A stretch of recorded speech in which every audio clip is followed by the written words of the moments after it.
Okay. All right. Welcome to the kitchen.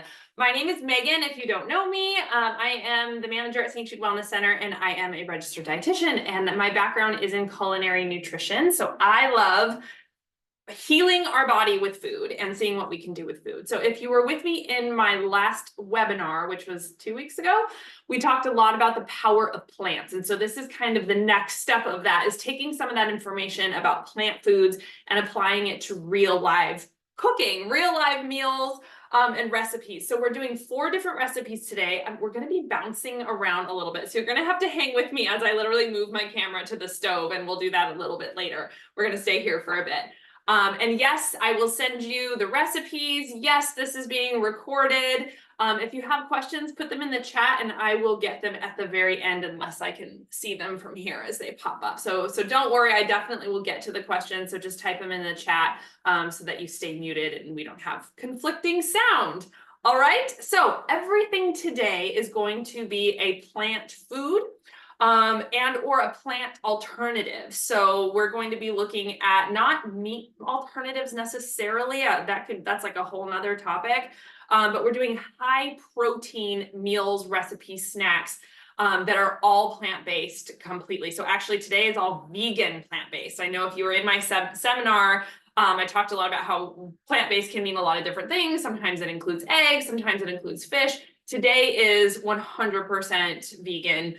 Totally plant. But the problem when we tend to lean plant-based is a lot of people don't reach their protein needs, especially as we age. After about 45-ish, those protein needs start going back up again. And if you're active, you really, really need to be aware of the protein intake for your day, so that we're not at risk of things like osteoporosis and osteopenia and losing our muscle mass, because that makes it really hard to do our day-to-day living. So typically our protein needs are about 1 gram of protein per pound of lean mass. How do I know how much lean mass I have? You can come to the wellness center and we can do an InBody and we can show you that. If you don't have access to an InBody or to the wellness center, another kind of good calculation is 1 to 1.2, that's your range, grams per kilogram of total body weight. So you have to convert to kilograms and have a range. So that's why I kind of like the 1-to-1 with the pounds better, but you have to use lean muscle mass, or lean mass, not lean muscle, lean mass for the other one. So those are your needs. If you have more questions on that, you can email me, you can see a personal trainer, see a dietitian, and we can go over what your specific needs are. But if you think of it that way, typically that calculation means you need a lot more than you're probably eating. We tend to not meet our protein needs, especially when we are eating plant-based foods, because they just have less amino acids in them. So my goal is to show you some really healthy plant-based recipes, but ones that have a whole lot of protein too. Okay, so we're going to start off with tofu. Everybody tends to think of tofu when they're thinking vegan eating, but I either get, yay, I love tofu, or ew, gross, I hate tofu. There doesn't seem to be a middle ground. Here's what I love about tofu. It tastes like nothing. It tastes so bland that eating it by itself raw, I agree, does not really satisfy anybody's deliciousness. But the nice thing about it tasting like nothing is that it will take on the flavors of anything you put it with. So you can put tofu in an Italian dish. You can put tofu in an Asian dish. It will just absorb all that yummy flavor of the sauces that you are doing. The other reason I love tofu is it's very high in protein. So this is the one I'm using today. It's from Trader Joe's. Trader Joe's has this kind of special higher protein tofu. Why is it higher in protein than your typical tofu? It's because it's so concentrated. So you'll see when I open my package here, if you've ever opened up a tofu, you know that water comes spilling out, right? Like they're packed in water. That's it. So yes, some water came out, but not like your typical tofu packs. So they concentrate it in, so you're basically getting a whole lot more of the protein than you typically would in a regular tofu. The other nice thing about this particular one is because it's so jam-packed in there, it's already really solid. You don't have to do the whole squeezing and pressing method that you typically need to with other tofu. Doesn't mean you have to get this one. A regular tofu that you just get at Stater Brothers is also wonderful, This particular one per serving has 14 grams of protein.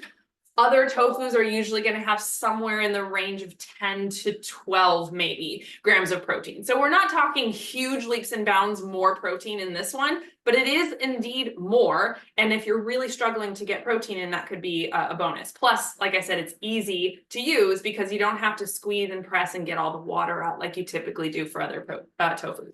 So if you have a regular tofu, you will want to drain and press. We want it to be nice and solid, not watery when we use it in this recipe because we're going to bake it. We want it to be a little bit crunchy. So if you don't have this brand, make sure you drain all the tofu, wrap it up in paper towels, and kind of let it sit and drain into a dishcloth for like a good 20 minutes maybe, and kind of keep pressing on it, or put a pot lid on top of it so that we squeeze all the water out.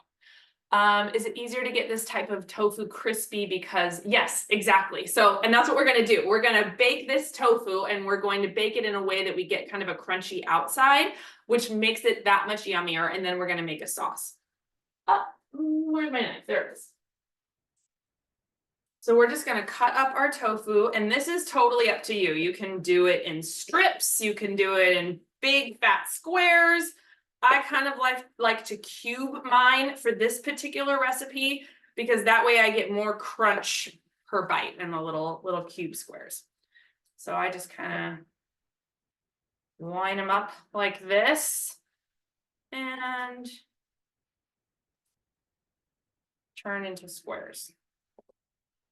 So a lot of recipes that you find for crunchy tofu are fried. So, especially if we go to a restaurant, we get a tofu dish. If that's crispy tofu, that's going to be deep fat fried. So sure, it's plant-based, but now it's really high in an inflammatory oil. So that's not good. So we're going to bake ours. Full disclosure, it's not going to be the same as fried. It's slightly different, but it is still going to have that outer coating. It's really yummy.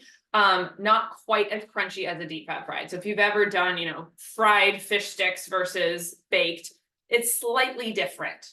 Doesn't mean it's not good. So we're going to put all of our tofu cubes in here. I'm going to rinse off my knife.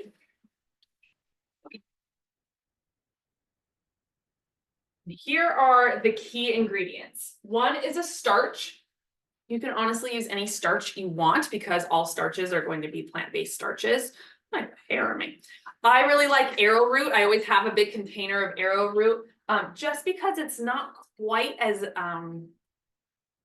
industrial processed as some of our other starches out there. It's not monocropped like your corn starches. So it's a bit more environmentally friendly. It doesn't use as much heat in the processing, but cornstarch is fine. Really any starch, tapioca starch would be fine. So per large block of tofu, we're going to do 4 tablespoons of starch, and it doesn't have to be exact. This is what is creating that kind of crunchy outer coating. And then we need a liquid to make it all stick together. I am using a broth, and so, okay, it's not totally a vegan class because I'm using a bone broth, and we're going to do 2 tablespoons of a liquid. But if you wanted this to be, and I'm going to do a little bit extra. If you wanted this to be totally vegan, you would use a vegetable broth. You could also just use water. You could also use a little bit of oil. I like the idea of using broths because if you make your own broth, then we have lots of good nutrition packed into that broth. We talked about that in the webinar, right? About how concentrated nutrition broth is. And when it's a bone broth, you also have collagen and glycine, which is really, really great. But again, then not vegan. I happen to not be vegan, and we have bone broth in my house at all times. So that's what I'm using. But interestingly, you don't need oil. It's going to be crispier if you use oil. So I'm going to just dump this on the baking sheet and bake it. I like it that way. If you do this, oh, whoa, the lighting just changed here. If you make this and you're like, I want that to be even crispier, then you would do a spray of oil on top. So let me show you. I have my oven set to 400 already. I have parchment paper. Definitely use parchment or foil, something to help with the stick because these will stick. You could also do a quick spray of oil on the pan. And just make sure it's all in one even line because they will definitely stick together. And especially if you're using a bone broth, that bone broth will kind of get gelatinized if they're stuck together. So just make sure they're all separate and in one even layer across the pan. And then again, like I said, if you want it to be really, really crispy, then you would spray a little bit of olive oil spray or something on top, 400 for about 25 minutes.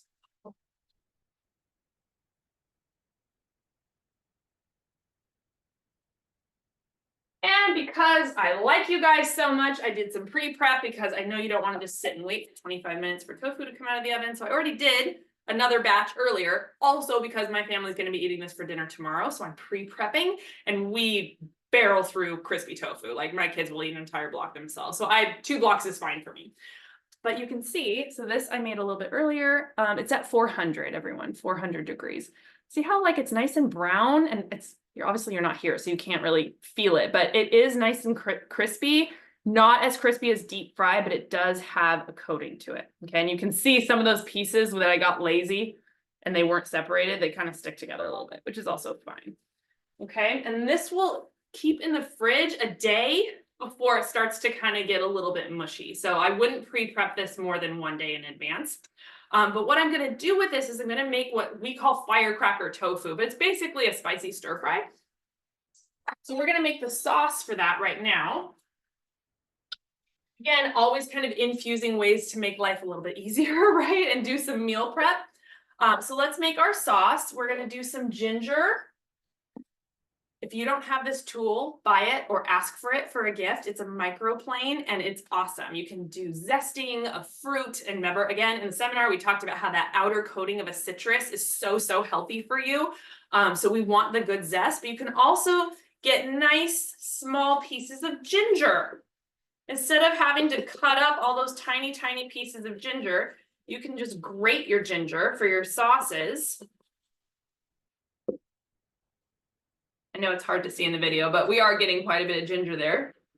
And when it's this tiny, it's okay if some of the skin of the ginger comes off because it's super, super tiny peels. So that's why I like that too, is I don't have to peel my ginger if I'm using microplane. So about a half a teaspoon or so, totally dependent on how much you love ginger. If you wanted a little spicier kick, you by all means add more ginger to this sauce. I highly recommend if you use a microplane, rinse it as soon as you use it because otherwise all those little pieces dry and it's so hard to wash them. So there's your culinary tip of the day. All right, we're also going to use some hoisin sauce. Here is the thing about hoisin sauce. Your typical hoisin sauce has caramel coloring, has sugar, has maltodextrin. So it's vegan, but it is really not a healthful type. That's this type. I ran out of the one I usually get from Thrive Market online, so you can find them that are much, much cleaner. And I called my friend neighbor and I was like, do you have any hoisin sauce for my cooking class? And this is the one she had. So this is what we're using. But let me read the ingredients. It's sugar, water, miso, plum puree, soy salt, garlic, vinegar, caramel coloring, and cornstarch. So using it in one sauce, especially if you're not using it all the time, I'm not that concerned necessarily. But if we're really trying to clean up the foods that we're eating, we don't want maltodextrin, we don't want caramel coloring, we don't want all the sugar in our sauces. So just know at places like Mother's, Whole Foods, Thrive Market online, you can find better versions of hoisin sauce that don't have those. They're always going to have a little sugar. That's kind of the point of hoisin sauce, is it sweetens things up. So we're going to use, I always forget, 3 tablespoons of hoisin sauce.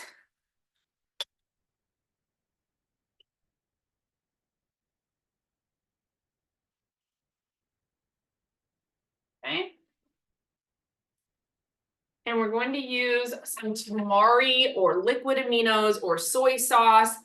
All of those options are all fine as far as plant-based is concerned. It's giving us that umami, that salty flavor.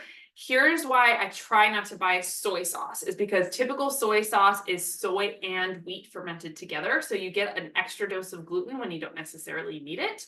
Whereas tamari is just soybeans, okay? Liquid aminos is made from coconut. And so it's not soy, it's not wheat.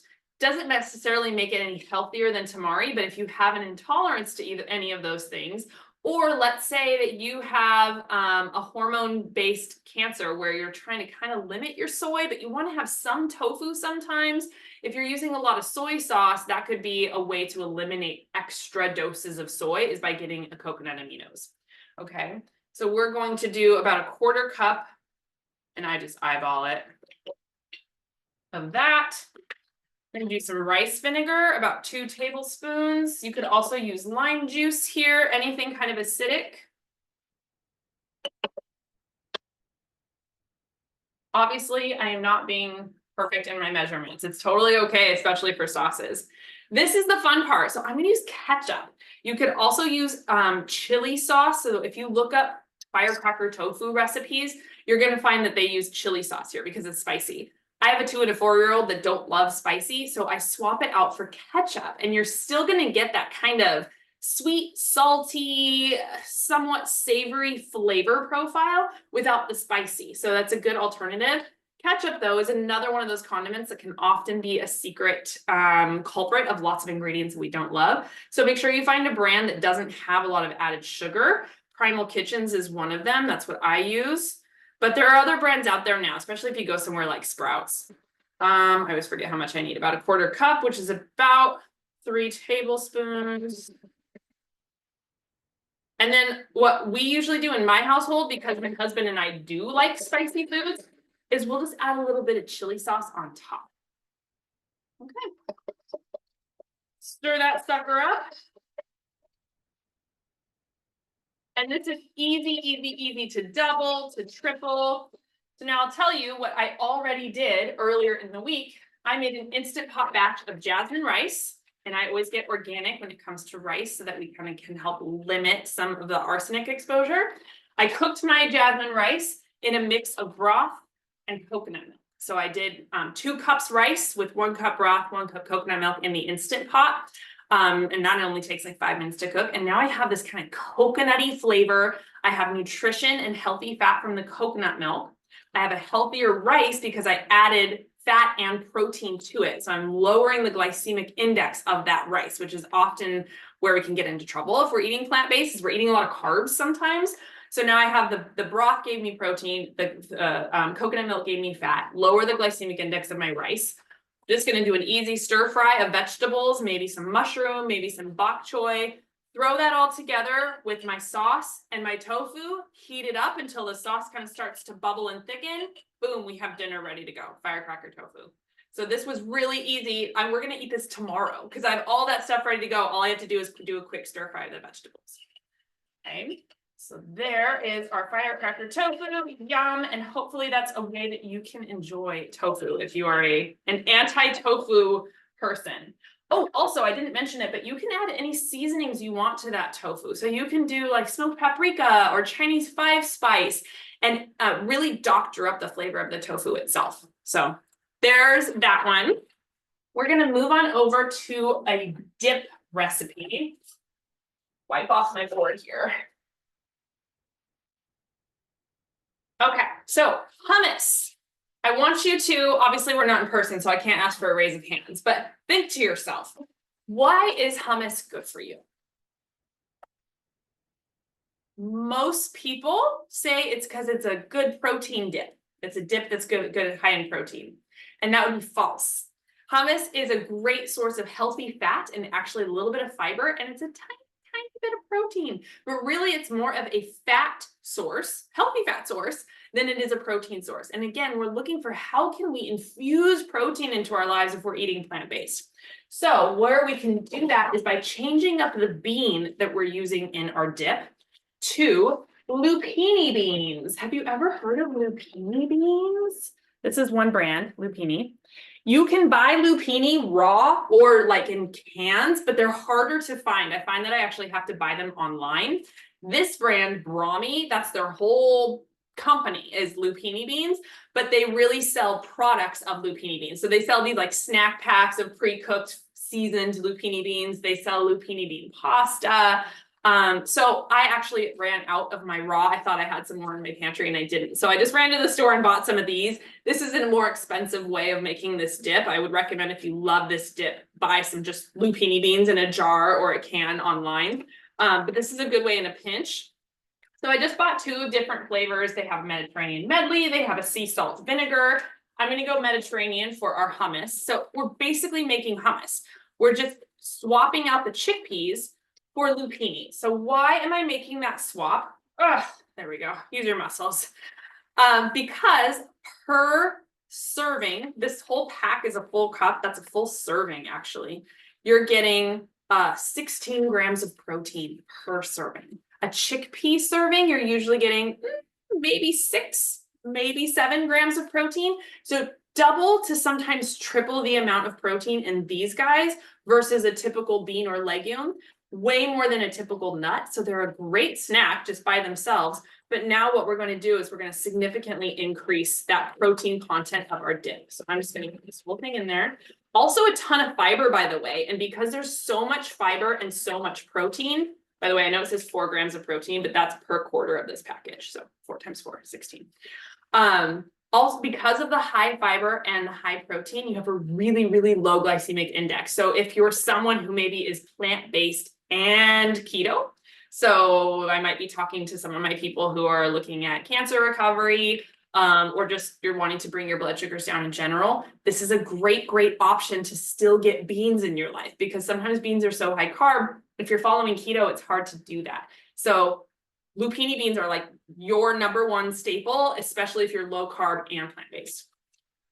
Okay, we're doing that. We got tahini. All right, so we got our protein and our fiber from our lupini beans. We're getting calcium to help with the absorption of some of those nutrients and the utilization of those nutrients, and our bone health, because our bones are so important. That's why we need our protein. We also need calcium. And believe it or not, sesame seeds, which is where tahini comes from. If you didn't know that, tahini is just basically blended up sesame seeds. The calcium here is more bioavailable than calcium from dairy. So dairy has more quantity of calcium. Sesame seeds are more bioavailable, meaning you're absorbing more. So you might not be getting as much, but you're absorbing almost all of the quantity than you are from dairy. So that's kind of cool. So now we're getting kind of a mixed nutrient bag here. Just like your peanut butter and your almond butters and things, read the ingredients on your tahini to make sure it's not sweetened or added oils. We're doing a 1/4 cup, by the way, and I'm just sort of eyeballing.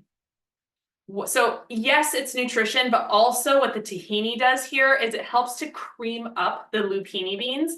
I should have shown you this. Let me see if I can pull one out of here. Lupini beans are real. Oh, got that out of here and put that in the outtakes. They're really, really tough. They're really hard.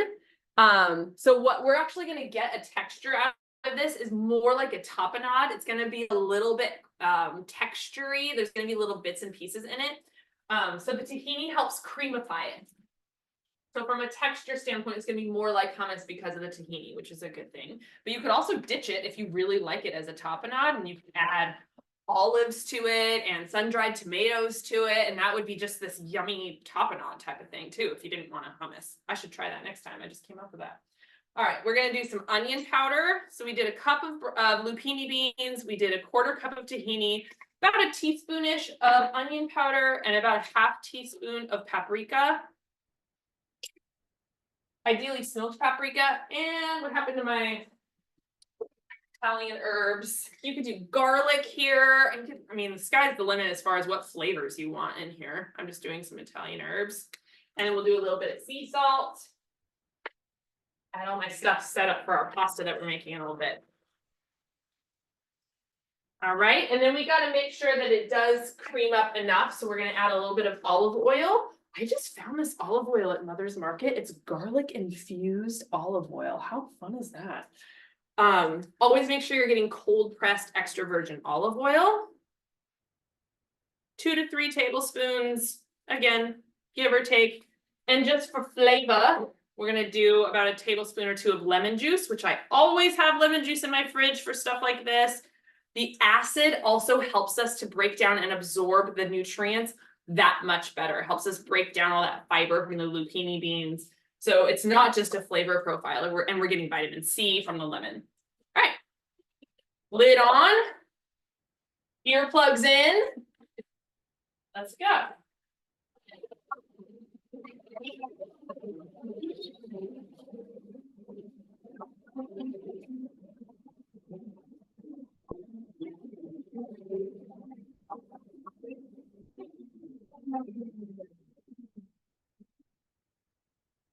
All right, so I'm going to show you what that texture is. So most dips and hummuses, you have to give them like a little scrub down on the sides and then again, blend again. This is no different. So after that first blend, we've got this kind of chunkified, really chunky dip. So what I would do is, and I'm not going to do this so that you don't have to watch me blend over and over and over again, but I'd probably give it one more good blend. And if it's still not creamy enough, add a little bit more olive oil and a little bit more tahini, like in a tablespoon each. And you just keep doing that until you reach the texture and consistency that you really want out of it. But again, know that it won't be as creamy as a typical hummus. It's gonna be a little bit chunkier just because of the nature of the zucchini bean. So there's our dip. Let's move on. Get the mess out of the way here. All right, we're gonna jump ahead to dessert. And then we'll move over to the stove and make our pasta. So we're gonna make, this one is so easy. It's kind of unbelievable. And I always hesitate to make it in a cooking class because it's like, really, you're just mixing 4 ingredients together, but it's so good. We're gonna make a pudding. If I can just lift it up. Da, da, da. There we go. All right, we're making peanut butter pudding out of yogurt. So I originally found this recipe and it uses Greek yogurt, which obviously is very high in protein, which is lovely in and of itself. You can just use Greek yogurt in this recipe, but we're trying to go plant-based here. That's the point of today's class. So we can't use Greek yogurt because that comes from an animal. What are we going to use? Our next highest protein yogurt would be a soy yogurt. Downside of soy yogurt is, again, if we're trying to minimize our soy because we have like a hormone-based cancer in our history, then we can't use that. Or maybe I have a soy allergy. The other thing is I find it hard to find plain soy yogurt. Oftentimes they are flavored and sweetened, and now we have a high sugar bomb. So the other option is you can find almond yogurts, you can find all kinds of nut yogurts. I really like coconut yogurt. This brand, So Delicious, makes flavored unsweetened. So this is unsweetened vanilla coconut yogurt. So you already have a little bit of flavor there instead of it just being very, very plain. Plus it's coconut, so you have a slight hint of coconut, which is again kind of sweet. Downside of making this swap to this plant-based yogurt option is now I'm getting less than 1 gram of protein. Wah, wah. So what are we gonna do? We're gonna add protein powder. I'm going to 1 cup of coconut yogurt, which is about all I have left in here because we had it on top of our chia pudding parfaits this morning for breakfast. It's a great way to use up yogurt, by the way. If you had a yogurt for a recipe and you only have like a half cup or a cup left, make some pudding. So yogurt already has kind of the consistency of pudding, but it's got to be a little thicker to be truly pudding, right? Yogurt is just a little too thin. So when we add things like protein powder, we can thicken it up that way. And what I'm going to do is add peanut protein powder. Most peanut protein powders are sweetened or they have palm oil in them.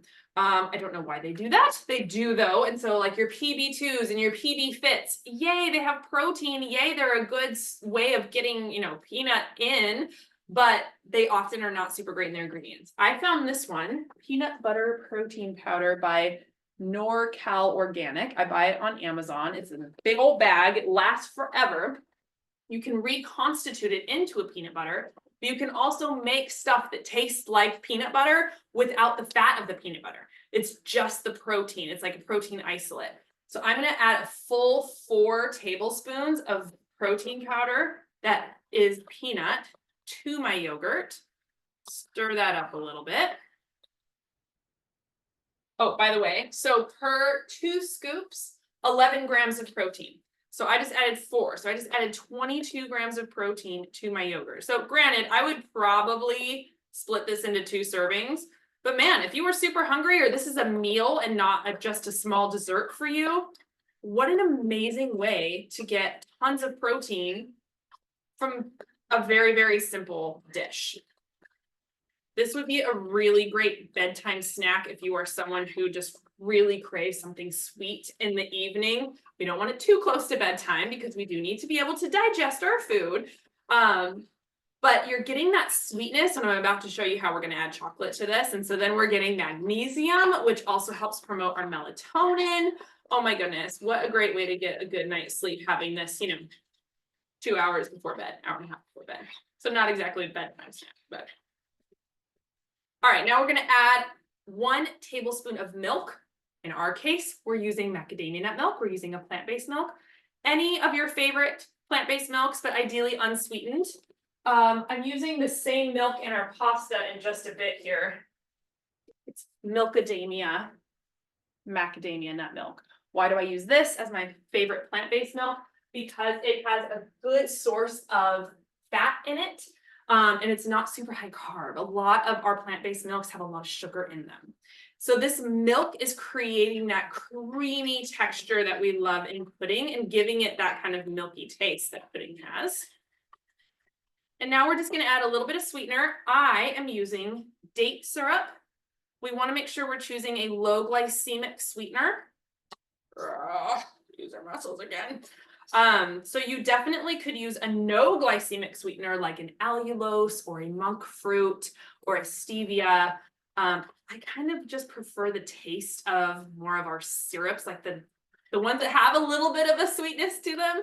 So I prefer date syrup as my syrup of choice. It's the lowest glycemic. It's lower glycemic than maple syrup, lower glycemic than honey.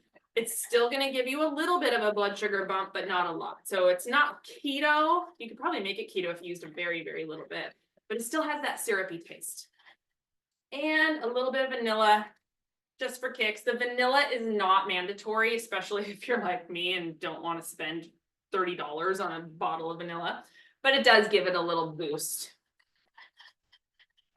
And then it's done. And let me give you the close up. Doesn't that look like the butterscotch snack pack puddings that we remember from school days? It doesn't taste like butterscotch, it tastes like peanut butter. But that's what the visual always reminds me of when I look at this. So it tastes the best, in my opinion, if it chills for a little bit, if you chill it for like 15 minutes. And it tastes the really, really best if you top it with chocolate. So you could very much just add chocolate chips or cacao nibs and give yourself a little bit more magnesium that way. If you're feeling super fancy and you want to make it like a peanut butter cup type of pudding topping, it's funny, I can see a couple of your videos and some people are nodding their heads. I really like this brand, Lily's. They use stevia and monk fruit as their sweetener. So it's this brand was created for people who wanted to have chocolate and still follow keto. So do note that they do use erythritol, which for some people can be a tummy upset for something like IBS. In which case, just find a different peanut butter cup alternative. There's a brand called Unreal, which is great quality, but they do use just regular sugar, sometimes coconut sugar. You're going to get a little bit more of a boost of your sugar levels there, but it's good quality ingredients if you can't handle erythritol. I just wanted to show you all of your different options. And what I do here, they're perfect because they're individually packed. You're not tempted to eat the whole bag. I mean, who are we kidding? Of course we're tempted to eat the whole bag. But I'm just going to take my one and I chop it up. So even if you were using a Reese's peanut butter cup, which we don't love the ingredients on, but even if you were doing that, your biggest blood sugar spike you could possibly get, you're only chopping up one small one and just using it for that density and that really amazing satiety of flavor here. and you just chop it up like you're going to Cold Stone, and you sprinkle that on top of your pudding, which I'm not going to do yet because I'm going to have this for my lunch dessert. And they will kind of get soggy the longer they sit there. So you want to add your topping just right as you serve. But I mean, isn't that pretty? It's a really beautiful display. It tastes great. My kids love this one. It feels special. If you didn't want to do chocolate, you could do a granola topping. This is one of my favorite granolas. That's kind of my other favorite topping. Purely Elizabeth uses all good quality ingredients. This one is her low glycemic line of granola, which again is very hard to find. Most granolas have a ton of sugar. And this is all vegan, plus it's low glycemic because they use monk fruit in this one as their sweet. So you could do unsweetened coconut flakes. You could just chop up a bunch of nuts and some chocolate chips. But again, just kind of a fun way to have a fancy dessert. So I will put that in my fridge for later. And we're going to, oh, there's our tofu. Hold on a second.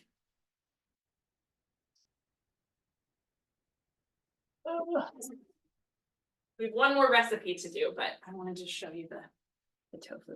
So see, they're nice and brown, nice and hard on the outside. Perfection, tofu perfection. All right.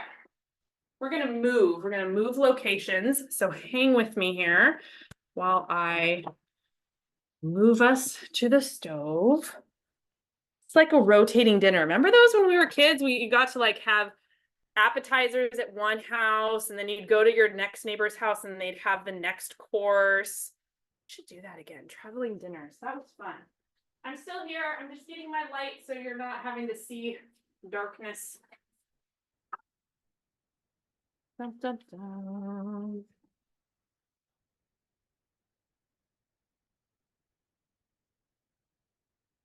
Okay. Good now? Amazing. All right. Hello. We're going to make one more quick dish. We're going to make a pasta dish. So again, whenever I'm talking to people who are following a vegan, plant-based diet, pasta is a big one because it's very easy to make that plant-based, but pasta is just kind of a carb bomb. We're not getting a lot of protein there, and because a lot of people who make a pasta dish will add, meatballs or ground meat to it. And if we're not doing that, not a lot we can do necessarily. So one thing, just a side note, aside from this that I'm going to show you, one thing you can do for your typical pasta sauces is you can blend soft tofu into your tomato sauce. So there's your hot tip on like a side note that I'm not going to show you, but that's a way to get a lot of protein just in your sauce itself. What we're going to do is make a one-pot pasta. Yeah, so I'm going to throw everything in here. And then I'm going to talk to you about the ingredients while it kind of cooks since we're standing here together. So I'm going to add about 2 to 3 cups of vegetables. I have chopped up onion, chopped up zucchini, and chopped up bell pepper here, and I'll talk about that in a second. I'm going to add a big tablespoon of tomato paste. I'm going to add my pasta. This is the thing I'm going to talk to you about in just a second once we get this pasta going. But a whole box of legume-based lupini bean pasta. Lupini is my favorite. Can you tell? A whole box of that. I'm going to show you that later. A jar of your favorite tomato sauce. And then I take that same unsweetened, unflavored, you definitely want to make sure it's unflavored plant-based milk. You don't want like vanilla milk in your pasta. That'd be gross. What I do is I fill up that same tomato sauce jar about halfway. Oh, look at that. Perfection. With the milk. That way I don't have to dirty up another thing. Add that.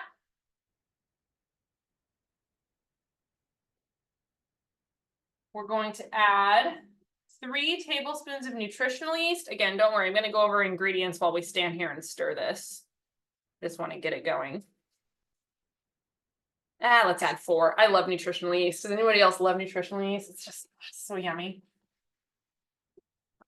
And then some Italian seasoning.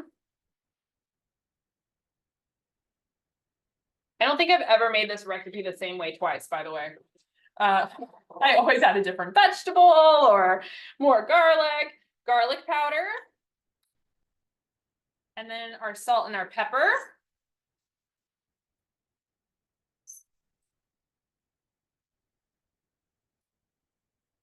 here's what we're gonna do with them. I'm gonna stir it so that everything is nice and mixed together and coated.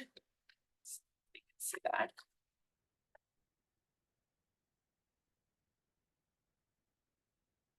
Okay. I'm going to push everything down to make sure that pasta is underneath all the liquid. That's pretty crucial to make sure that the pasta actually cooks. Push it all down. Put on my lid. We're going to let this sucker come to a boil, and then we're going to let it simmer for 10 minutes, and we will have the creamiest, most delicious pasta dish that will serve 4 to 6 sized plates. And it is really great for leftovers too, by the way. It holds its own for leftovers. So while that comes to a boil, let's go over all the things we just threw in there and why. Here is our pasta. Lupini and fava beans are often interchanged. Technically, they are a different bean, to be totally honest. Their profile, nutritionally speaking, is basically the same. So we used lupini beans for our hummus. This pasta brand, Kaizen, is made of fava beans. But again, we're getting per serving here 20 grams of protein in a serving of our pasta, which is usually just made of wheat. So it's just a carb. So we're getting 20 grams of protein. We're getting 15 grams of fiber, another kind of unheard of thing. Now, there's your fiber needs for the entire meal outside of the vegetables. And only 21 grams of carb. So if you take that fiber out, it's also a very low glycemic pasta. Technically, this brand has been tested to be okay for keto if you're following keto. But I just love that it's super high in fiber, super high in protein from your pasta dish. So even if you just cooked up this pasta and like tossed it with some pesto or butter, I mean, not butter because it's vegan, but like an olive oil, that would be such a good dish protein wise. Like obviously we want vegetables and things, but I really like this. I got this on Thrive Market online, but I'm starting to slowly see it in other stores, kind of like your Mother's and your Whole Foods. So this is a great one. The Brahmi brand that made those lupini beans that we put in our hummus also makes a pasta. If you can't find the lupini or the fava beans, your next best option is any other type of legume pasta. So Bonza chickpea pasta. There's lentil pasta. Trader Joe's has their own brand of a lentil pasta. And these ones you're getting about 11 to 12 grams of protein per serving and 5 to 6 grams of fiber. So not quite as superpower as this guy, but still way more than you would get from just a wheat pasta. So a really, really good option. Just note that all of these pastas cook pretty quickly because they're made of beans. So if you're not doing, a dish like this, you want to make sure you follow the instructions really, really well. Let's check on our, there it is. It's bubbling. All right, so I'm going to set my timer so I don't get talking to you and forget. I'm going to just turn it down to a simmer and cover it because I don't want too much of that to evaporate. All right, what else did we use? We used tomato sauce. What are we looking for in our tomato sauce? Really just, do they add oil? Do they add sugar? And ideally the answer is no for the one that you're buying. So this is the Thrive Market brand. Every store you go to will have an option that has no sugar and has no oil. The brands will vary, the price points will vary. So it doesn't really matter, brand wise. Again, I use my macadamia nut milk, but you could use soy milk. You could use almond milk. The texture and the consistency doesn't matter so much as we want kind of that creamy flavor. So whatever plant-based milk you have, as long as it's not flavored or sweetened. Nutritional yeast. If you've not seen it, it looks like someone took cheddar cheese, dried it up, and flaked it up into a container. And that's kind of what it tastes like, is dry, flaky cheese. It was a yeast that grows on a stalk, and they dehydrate it. And so it's no longer an active yeast bacterial-wise, but it has a lot of B12, kind of like you would get from an animal protein. So it's this kind of weird vegan product that has B12 in it, which is really hard to find. Most people who follow a vegan diet have trouble meeting their B vitamin needs. So it's a good choice there. It also has a little bit of protein, and it just gives a cheesy flavor. That's what I love about it most. And we added vegetables. Any vegetable will work in this dish. I've used eggplant before. I've thrown shredded carrots into this before. I just happened to have a bell pepper. I had a squash in my garden and I had an onion. Onion's kind of crucial, I feel like. As long as there's 2 to 3 cups, and this is all just going to cook up together, and we're going to end up with this fully high protein, high fiber dish done that we're going to have for dinner in my house tonight. So I'm going to be done with dinner already by the time 1 o'clock rolls around. So ways that we could amp up the protein even more. Again, blend tofu into the sauce. Maybe we have some sort of plant-based meat alternative that we crumble into it. And maybe you have a salad on the side for even more fiber. So those are all ways that you can do that. Let me take a look again. Pasta.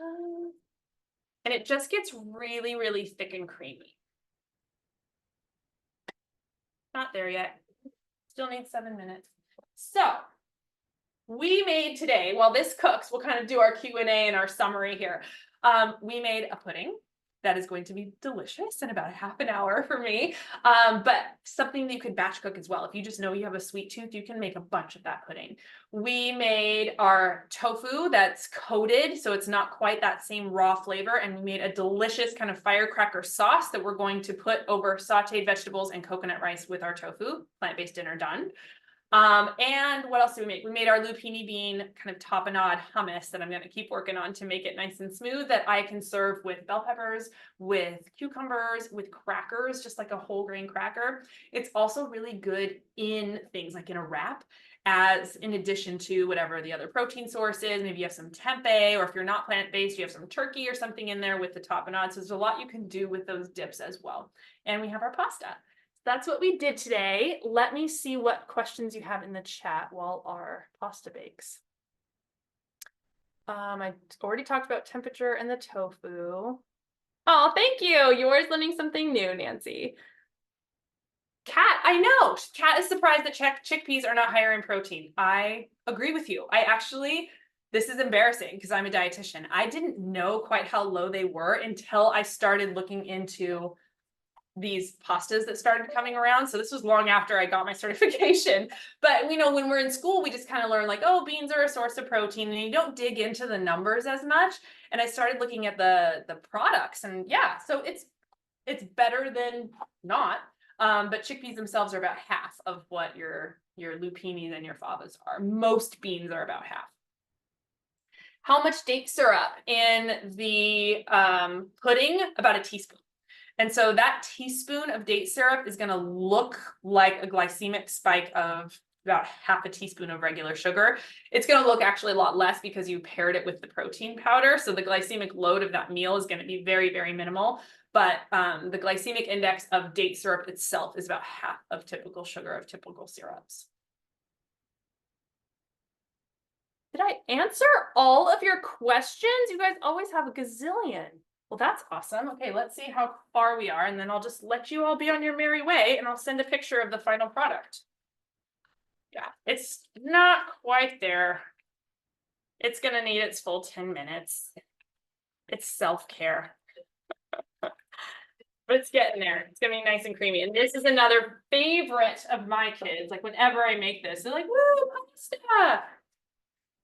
Where did you buy the protein powder, the peanut protein powder? I bought that one on Amazon. I'll show it to you again. NorCal Organic peanut butter protein. And all that's in here, where are my ingredients? Organic peanuts. That's it. So love that. They even give you ideas. So for smoothies and shakes, you would add 2 scoops of protein to replace peanut butter. You'd mix 2 tablespoons with 1 tablespoon of water. So I find that I end up using it a lot. I put it in oatmeal to amp up the protein of our oatmeal. I'll put it in smoothies, especially when my kiddos were really little. I was using it to introduce peanut protein to help prevent the risk of allergies. So it's just nice to have around, and it's a big old bag. Will you be sharing your recipes? Yes. So it might not be today. It might be tomorrow that I get to it, but I will send everyone who registered for this class a recording along with the recipes from today. Okay, everybody. Well, I will be sure to take a picture of this finished product. It's getting there. I can feel it thickening, but you don't want to just watch pasta cook. So with that, I think I will then bid you all adieu, and I'm trying to think of what our next cooking class is. I think I scheduled it for September. We're skipping August. So we'll do another fun one. And then, oh, thank you, Nancy, for putting the link in there for everybody for the protein powder. So enjoy, email me if you make these or if you do some sort of cool tweak to it that I could always send out to everybody else as an idea. And otherwise, I will see you in our next seminars. Have a great day, everyone. You're welcome. Bye. Good to see you too, Anna. Bye.